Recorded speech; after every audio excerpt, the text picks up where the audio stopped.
E aí pessoal, bora para mais um vídeo. Hoje falaremos sobre a CEMIG que divulgou seus resultados do segundo trimestre de 2026. E o resumo é simples, a operação está mais eficiente do que nunca, mas o lucro decepcionou. O EBITDA ajustado cresceu 9,3% para 2,47 bilhões de reais. Só que o lucro líquido ajustado caiu 15,5% para 1,12 bilhão de reais.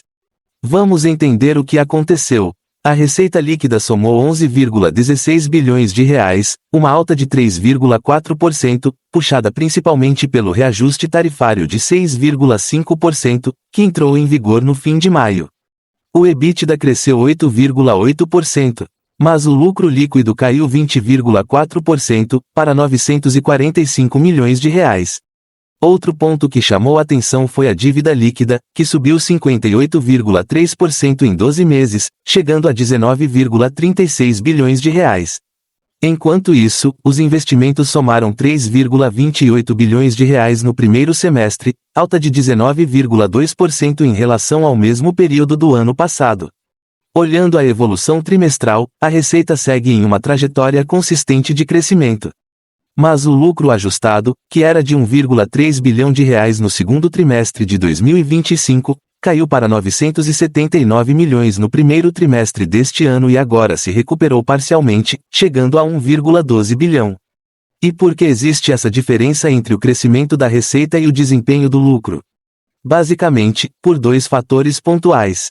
O primeiro foi uma provisão de 190,6 milhões de reais relacionada a uma sentença em um processo arbitral movido por um cliente livre. O segundo foi a piora do resultado financeiro, que ficou 154,6% pior, principalmente por causa do aumento da dívida e de um IPCA mais elevado no período. Agora, olhando para os segmentos de negócio, a distribuição, a CEMIG-D, foi a grande estrela do trimestre. O EBITDA ajustado chegou a 1,5 bilhão de reais, com crescimento de 21,1%. Geração e transmissão também apresentaram crescimento, de 10,7%. Já a Gasmig, distribuidora de gás, teve queda de 15,4%, principalmente por causa da migração de clientes industriais para o mercado livre. E o ponto mais fraco foi a comercialização de energia. O EBITDA ajustado desse segmento caiu 192 milhões de reais, impactado pela provisão arbitral e também pela compra de energia mais cara para fechar posições. No lado operacional, os números são muito bons. As perdas de energia ficaram em 11,40% nos últimos 12 meses, abaixo do limite regulatório de 11,48%. O DEC, que mede o tempo médio de interrupção no fornecimento de energia, caiu para 8,43 horas. Esse é o menor nível da história da companhia. A energia distribuída, considerando também a geração distribuída, cresceu 1,2%. O destaque ficou com o consumo residencial, que avançou 2,7%.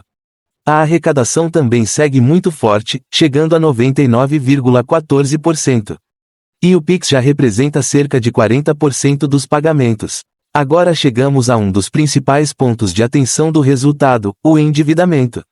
A alavancagem da CEMIG saltou de 1,59 vezes o EBITDA no segundo trimestre de 2025 para 2,58 vezes agora.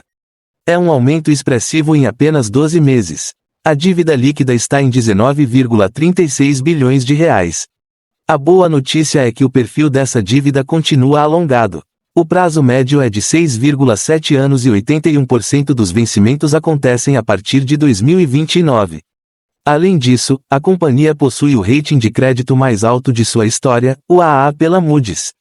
Mesmo assim, o resultado financeiro negativo de 795,9 milhões de reais é hoje um dos principais fatores pressionando o lucro.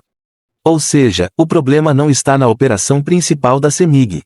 Está principalmente no lado financeiro. Resumindo os pontos positivos do trimestre. A distribuição apresentou forte crescimento de EBITDA. As perdas de energia continuam sob controle. O DEC atingiu o menor nível da história da companhia. A CEMIG também deixou de ter a obrigação relacionada ao plano de saúde pós-emprego, o que representa uma economia de aproximadamente 80 milhões de reais por trimestre. O rating foi elevado para AA. E os investimentos cresceram 19,2% no primeiro semestre, fortalecendo a base de ativos regulados da companhia. Agora, do lado negativo, temos alguns pontos importantes. A comercialização de energia teve forte impacto negativo no EBITDA, retirando cerca de 383 milhões de reais. O resultado financeiro piorou 154,6%. O lucro líquido caiu 20,4%. A alavancagem aumentou bastante em 12 meses. E a Gasmig continua enfrentando pressão com a migração de clientes para o mercado livre de gás. Olhando para frente, existem 4 pontos que merecem atenção do investidor. O primeiro é a alavancagem. É importante acompanhar se a dívida continuará crescendo ou se começará a cair nos próximos trimestres. O segundo ponto é a comercialização de energia. Esse é provavelmente o segmento mais imprevisível da CEMIG, então vale acompanhar a ocorrência de novos processos arbitrais e seus possíveis impactos. O terceiro ponto são os juros. Boa parte da dívida está atrelada ao IPCA e ao CDI. Portanto, um cenário de juros elevados pode continuar pressionando diretamente o resultado financeiro. E o quarto ponto é a migração para o mercado livre. Esse movimento reduz a base de clientes cativos, tanto no segmento de energia quanto no segmento de gás. Então, qual é a conclusão? A CEMIG teve um trimestre de 2 velocidades. De um lado, a operação regulada está mais eficiente e sólida do que nunca.